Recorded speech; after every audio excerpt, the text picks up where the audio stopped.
अध श्री नरसिंहस्तोत्रम् श्रीरमाकुचाग्रभासि कुङ्कुमाङ्गितोरसम् तापनाङ्घ्रिसारसं सदादजासुधारसम् कुन्दशुभ्रसारदारविन्दचन्द्रसुन्दरम् सिंहशैलमन्दिरं नृसिंहदेवमाश्रये पापपाशमोचनं विरोचनेन्दुलोचनम् फाललोचनादिदेवसन्नुतं महोन्नतम् शेषतल्पसारिणं मनोरथप्रदारिणम् सिंहशैलमन्दिरं नृसिंहदेवमाश्रये सञ्चरत्सटाजटाभिरुन्नमेघमण्डलम् भैरवारवाटहासवेरिदामितहृदरम् दीनलोकसाररं धराभरं जटाधरम् सिंहशैलमन्दिरं नृसिंहदेवमाश्रये साकिनी पिशाचिघोरढाकिनी भयङ्करम् ब्रह्मराक्षसव्यधाक्षजङ्करं शिवङ्करम्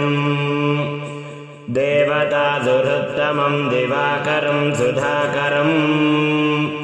सिंहशैलमन्दिरं नृसिंहदेवमाश्रये मत्स्यकूर्मक्रोढनारसिंहवामनाकृतिम् भार्गवं रघुत्वहं प्रलम्बकर्पूरावहम्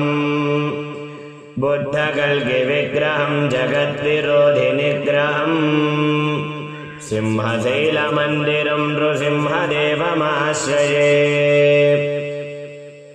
दारुणी वधूमणि गृहीतपादपल्लवम् नन्दगोष्ठपल्लवे सते मनोज्ञवल्लभम् माजिनां विशारदं भवाम्बुरासिपारदम् सिंहशैलमन्दिरं नृसिंहदेवमाश्रये मोहतापहारिणं गदारथाङ्गधारिणम् श्रीमनोविहारिणं विदेहजोर्निवारिणम् दानवेन्द्रवैरिणं तपोधनेष्टकारिणम् सिंहशैलमन्दिरं नृसिंहदेवमाश्रये रामसत्कविप्रणीतवेददंश्चकाशिवम् देवसारसङ्ग्रहं महोग्रपातकान्तकम् जल्पितां निरन्तरं समस्तकामपूरकम् सिंहशैलमन्दिरं नृसिंहदेवमाश्रये ॐ ज्वालाहो विलमालोलः क्रोडहाङ्कारभार्गवम् योगानन्दछत्रपटः पातु मां नवमूर्तये।